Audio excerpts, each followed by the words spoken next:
Now in the last VROD video, you guys saw that the bike was done, but unfortunately the weather didn't cooperate and we couldn't go for a ride. Welcome to a winter day in Pennsylvania, and it is nothing but ice. And I kind of ended it explaining that we needed the wheel spacers, and I didn't get into a whole lot of detail on that because I wanted to figure all that stuff out off camera, because I can't always think while I'm on camera. It's a thing. I got a bunch of stuff here in the shop I got to get done, and I thought it would be really fun to show you guys what we went through to get the wheel spacers done on the Harley and everything ready to head to Florida. We'll see where this video goes. So let's get to work. So what I did is I went through, I had these shims, and I went through and got everything spaced out the way I wanted it and needed it to be. I started on my brake caliper side, because I know that this is a known measurement. This can't go anywhere. It's going to be tied up against the swing arm. The axle is actually shouldered, so that draws all of this tight. And then I have this spacer here. I also need to get the brake rotor lined up inside the caliper. I have this spaced out about 60 thou, and now I have that line. Spinning it, getting the brake pad set a little bit, everything's returning home. I like the way that is. My tires lined up in the center of the bike. That's exactly where we want it. I have my cush drive in tight against. I put my shims in between the cush drive and the pulley because the belt was actually hitting the tank and the frame up there. So I need to space that out a little bit. I have shims in here so I can get the measurement for my outside spacer. So everything is done up until the spacer in between the pulley and the cush drive. We're gonna make that next, and I'm not sure if I can do it, but I got a plan. Let me show you. I got a piece of aluminum, and I'm thinking with the lathe, I can get this knocked out, and I can make us that spacer ring. But I'm also gonna, when I have the wheel off, take everything over to the water jet guy and have him make one too, just in case, I think. Anyway. It's all about planning, Dan. Let's pull this rear wheel off. We got to get some measurements, get it laid out onto that plate, get that cut out, roughed out, get it onto the lathe, and start making some chips. Now, a super important part when doing all this, like once I got everything set and kind of figured out where I wanted it, I added a little extra shim to here. I torqued everything down again just to make sure all the bearings were pressed in and seated and in their homes where they want to be. And then I popped that back out. I'm liking the way everything is going here. So we're gonna pull this apart and we're gonna get some measurements.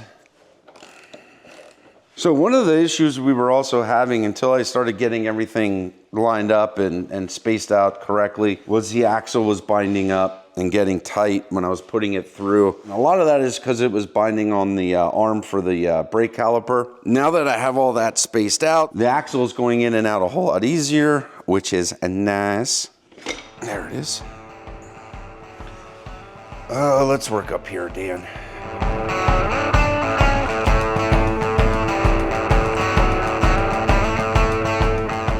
All right, we don't need this at the moment. We do need a piece of paper and a pen, and I need my machinist tape measure. About a 4.2 outside OD and our pilot hole. Now I want to shoot, this dimension is a lot more critical than the outside dimension, because if I can nail that dimension, our ring is going to sit right in here. I can put our pulley back on and I can transfer punch our bolt holes and drill those. But yeah, the inside's going to be more critical. Oh boy, that's close. Is that bad? Yeah, it's gonna make things a little tricky. Well, all we can do is try, right?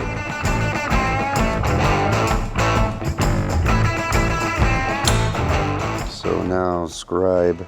I'm gonna have to wait till that dries a little. May have went a little heavy. Bet you didn't know you were gonna watch paint dry in this episode. It's pretty exciting. You never know what's gonna happen around here. There's our outside ring. Now, what I'm gonna do is I'm gonna cut the extra of this plate off. Oh, you know what we should do? The other thing. Would it be smart if we took this stuff over to the water jetter and be like, can you make us one of these in the meantime while I'm trying to make us one? Yes. Yeah, I think that would be the smart thing to do, just in case I screw this up, because the probability is fairly high. Is it? I think you got this, I Craig. got this. Yeah, you got this. I mean, look, come here, let me show you. Okay, you see those? Yeah, that's work. That's the amount of chips I've made on this machine. That's work. Craig put in work on the lathe. I'm pretty much a machinist now.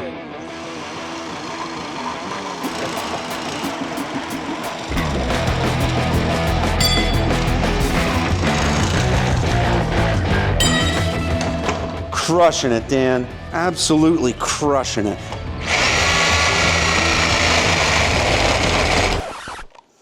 And that's when our battery dies, just as we start crushing it.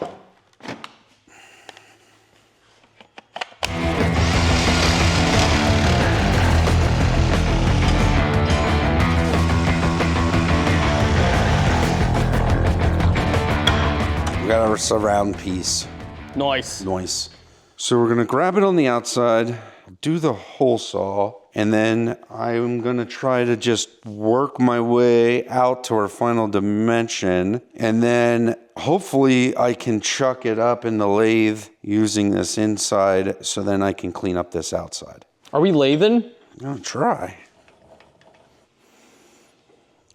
It's actually pretty well on center. Lock that in. I'm gonna turn the light on because I've seen other machinists do that. Yeah. Okay, here we It's go. like the machinist thing to do. Yeah. Now, speeds and feeds, let's just give me a little grace here. I'm learning, so bear with me. Here we go. Now, I do know WD-40 makes great cutting oil for aluminum.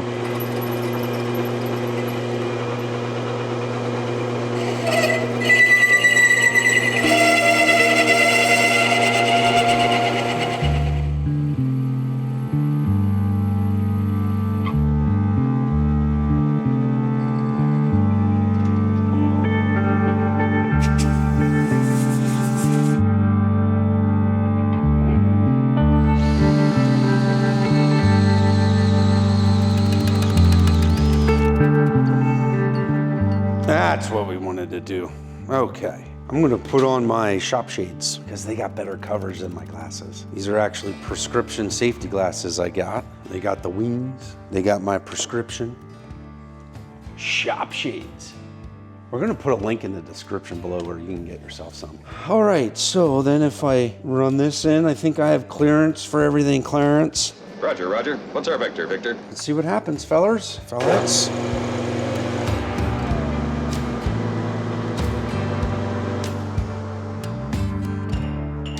I guess we gotta put a boring bar in here. Now the nice thing about this being a starter project is we're working with aluminum and we're taking nice light cuts. So I'm not, ooh, machinist handbook. Told you I was a machinist.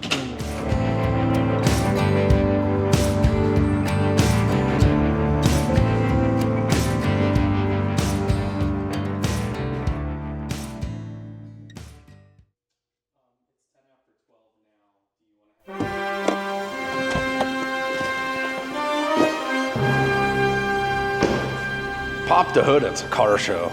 That's what I always say. Maybe. You can tell how much of a car mechanic I am. Oh, there it is. Right. Okay, now I know how to do that. So, Greg is back at the shop working on the spacer for the wheel. We had to get some new tooling set up and he knows how to do all that. So I'm letting him work at that. Back in June, unfortunately, my beloved Honda Ridgeline pickup truck, said so right in the license plate, gave up the ghost. The rear main seal got so bad, I was literally dumping like over a gallon of oil in it all the time. So I had to break down and get a different vehicle, and I picked up this one. That leads me to a funny email. I was sitting at the computer one night, going through the inbox, and an email popped in from Harley Performance. And I was like, that's scam because I'm not a vehicle channel or so. Anyway, I was like, all right, I'll play along, and I replied, and I got a reply back right away, and they're like, no, really, like we watch your content, we think what you're doing is awesome. We noticed you just got a new F-150 and you tow trailers a lot. And I was like, that is true, all that is true. And they said, oh, I tell you what, we would like to send you a bunch of goodies and get your truck set up better to tow and do, you know, have more fun while you're driving. And like I said, we have the road trip to Florida coming up. I am coming up on I'm 200 miles past my oil change due. So I figured now's a good time. All right, I'll be honest, I work better under pressure. So since we're leaving here shortly, I better get this truck stuff done. I'm not even 100% sure what they sent. So I'm gonna lay it out. We're gonna open up some boxes, check it out, and go from there. Oh, well, I guess I know what that one is. It has a picture of it on the box. There's one thing I can't show you yet, and it's not because I don't want to, it's because it's still sitting on my living room floor. It just got delivered yesterday. And I'd be honest, I was lazy today and it's really heavy and I didn't feel like lifting it up. Ooh, that's exciting.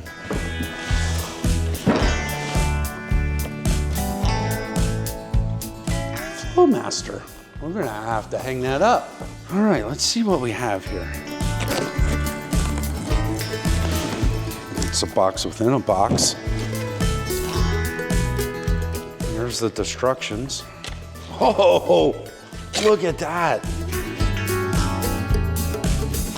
B&M rear diff cover. Dude, that thing is skookum. So towing a lot and just in general, this here is gonna give me a little more capacity in the rear diff, a little more oil capacity. That's gonna keep things running cooler. It's gonna help bearings last longer, help the rear diff last longer. Not to mention it's heavier, it's cast. So if I get knocked on a rock or do something stupid, I got some protection and it just looks sexy.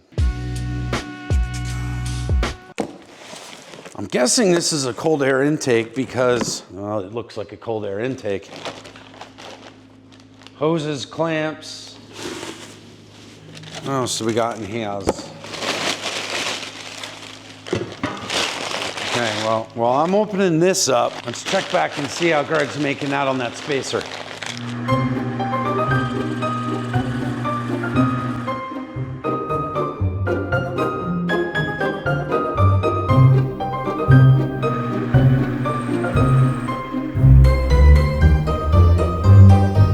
Okay, so as we all know, an engine's nothing more than an air pump, right? The more air you can put in, the more air you gotta get out. And the more air you can put through your engine, the more power you're gonna make. So this is gonna help us get the air in. Flowmaster, they send us a Signature Series system. We'll put links to this stuff in the description. So as we put more air in the front and through the intake, we gotta let it out the backside. And that exhaust is gonna help us do it. But we're gonna leave it there for now because I'm not gonna put it on today and it's wedged in there pretty good. Let's get back to the boxes. Oh, doggies. This is the B&M transmission pan. Another thing I was excited for. Again, with towing trailer a lot, being on the road a lot, this is gonna give me extra capacity in the transmission and it's gonna help it run a lot cooler. My truck's the 6-speed. From what I hear, that's a little better than the 10-speed. But for you guys running those 10 speeds, it's basically a CV transmission at that point. Your truck would really benefit from some extra capacity, keep things cool. Ooh, we got one more box here. Yo. So the fine fellers over at Harley sent us a Super Chips, the Dash Pack Plus. I'm really excited about this. Okay, we got paperwork, attention. Okay, we'll read the pictures in that later. But that's what we got in there.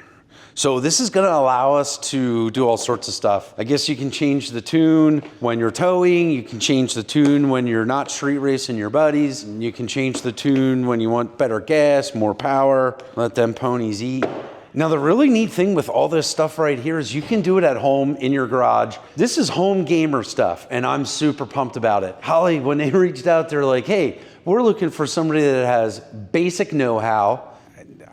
Guess that's me. Basic hand tools in a basic garage type environment and go to town. So that's what I'm gonna do. Challenge accepted, Harley. Okay, so now that I actually got this stuff out of the boxes and know what it is I have to work with, we're gonna go back to the other shop, see how Greg's doing. I'm gonna read these instructions and kind of take it from there. We'll be back in a little bit. Let's see what this guy's got going on.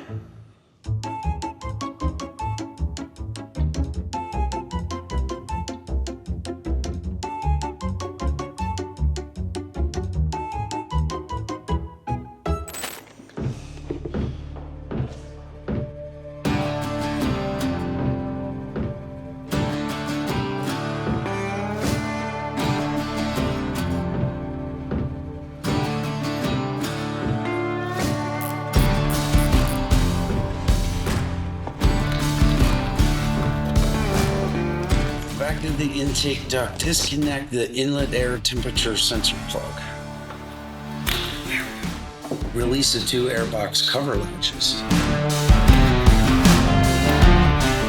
Remove the assembled intake duct and airbox cover from the vehicle. Then remove the stock air filter.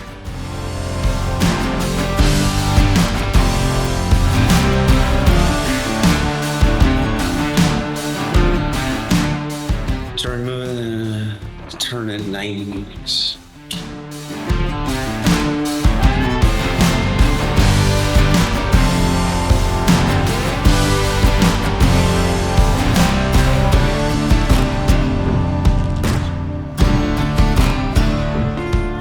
Say to slowly work your way around.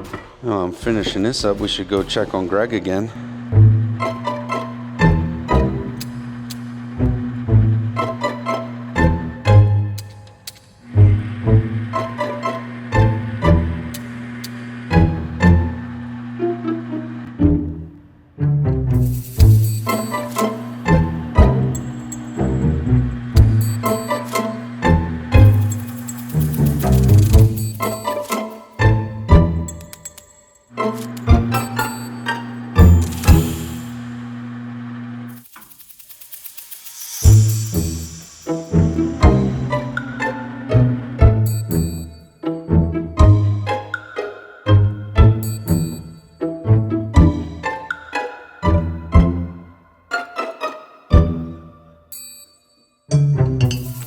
Okay, I have a feeling that was going to be the hardest part about all this. There it is.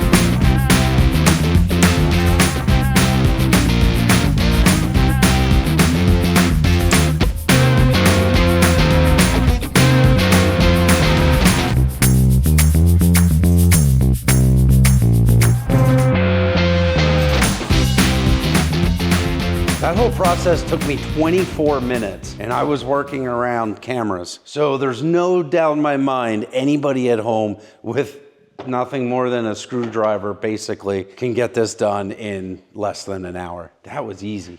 Awesome. Now we're gonna move on to the next thing. While I'm getting this cleaned up, we're gonna go check on Greg and see how he's making out.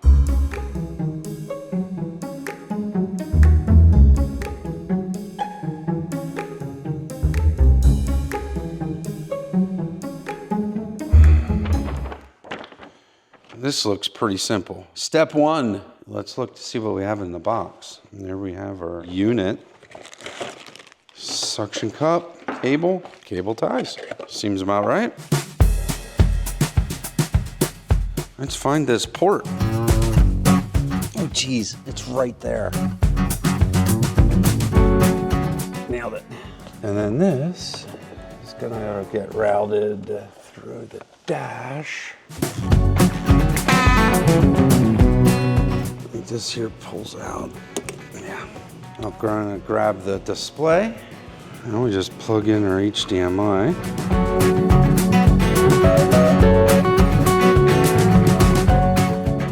Oh, one final step.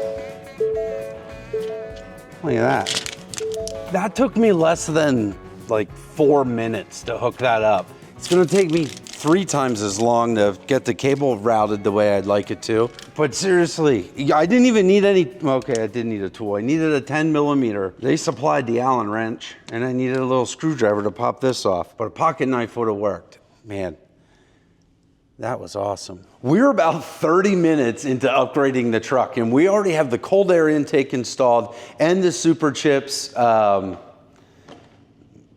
know, make the more air and fuel, change the shifting, the chip thing.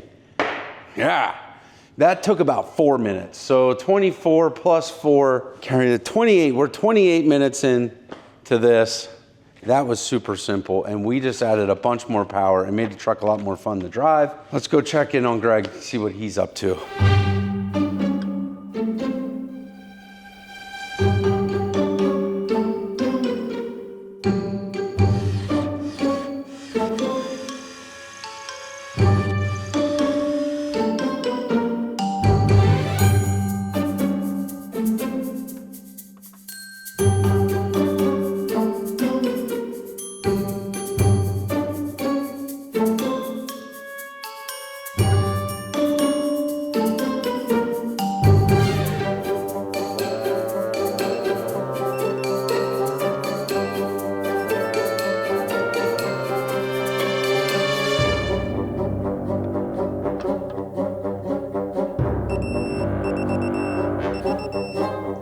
All right, we are back in the shop and it is time for final assembly. For real this time. This is the last time the rear wheel's going on.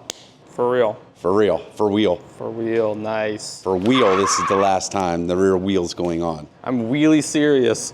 I'm really serious this time. I think Greg nailed it over the weekend, and now the sun's out and it's a Monday, so he, of course, is nowhere to be found. But we got spacers made, we got that spacer made. Let's get this. What spacers made, Craig? Yeah, I made this. That was just a solid chunk of steel. And Greg, I didn't do it, Greg did it. Oh, Greg, yeah, that's right. But look, as far as fitment, I mean, that's perfect. That's why we keep Greg around. That's why we keep him around. Now, we were shooting for 1.552 inches on this spacer, and let's see how we did.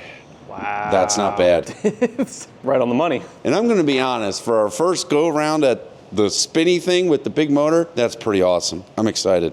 Anyway, let's get this bike together. Okay, I could put this wheel together with my eyes shut. Okay, that's gonna go there. Ugh. Rear wheel. Sneak this past the brake caliper. Get that spacer in there. There we go. Oh my, look at that fit. It's almost like somebody knew what they were doing.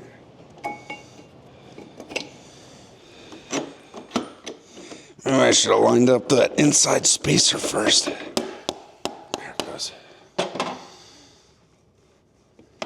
Man, what a fit. Man, you notice there's no more binding inside the rear brake caliper and the rear brake pads anymore because we got everything spaced out just right. All right. Clearance is clearance. All right. Yeah, we're not touching the fuel tank. We're not touching the frame. The belt is running center on our pulleys. I am liking this. Now this gets torqued to a measly 150 foot-pounds. Just like that. And then need our snap ring. Goes on the outside of the axle, just like that, right there. Okay. Now, get these put on. There we go.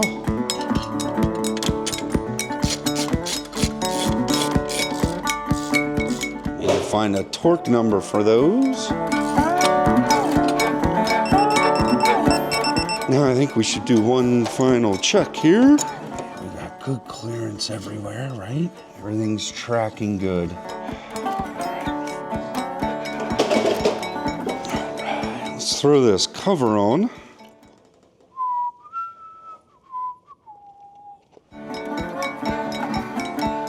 If you use this style click or torque wrench, you always want to set your torque back to 0 when you're done, and it keeps the tension off the spring and the spring doesn't wear out as fast.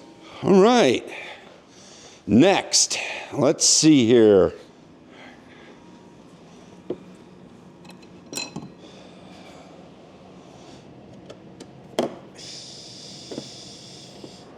Don't bang it up, you just put it together. I'm gonna bang it up. Craig, is it done? I think so. Oh my gosh. I think so. Oh man. I need to get my fingerprints off of it yet, but a couple little things it did since the last video when you saw it done. I got the black hardware and the trim piece on the windshield. We used some fast detailer.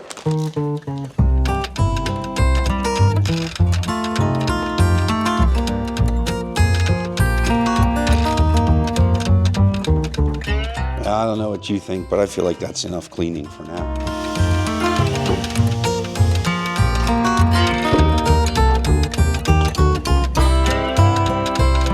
All right, Dan. How does she feel? Amazing. Oh, look at that. The vent things even work. All right, loosen me up, Danielson.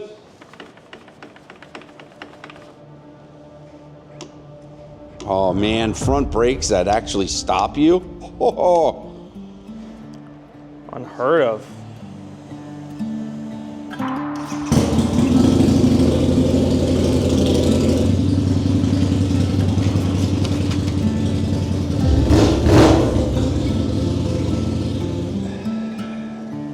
I don't know, Dan, is it windy where you are? It's a beautiful winter day to be riding.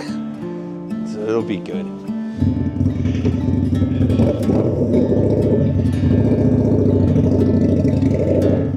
First ride.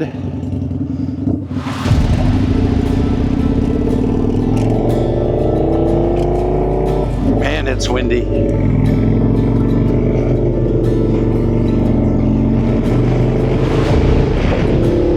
Man, this is awesome. Amazing. Bike ride's so good. I am loving this bike, man. I tell you what, it took a lot of work, a lot of late nights, a lot of early mornings. That's not true. I don't get up early because I spend all night working. This is certainly worth it. Hear that growl?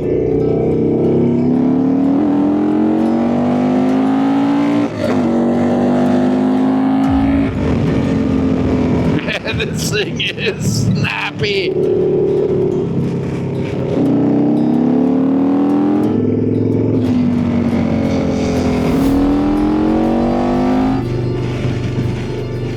Front brakes work phenomenal. Backs are working fine. These tires are awesome. The bike handles phenomenal.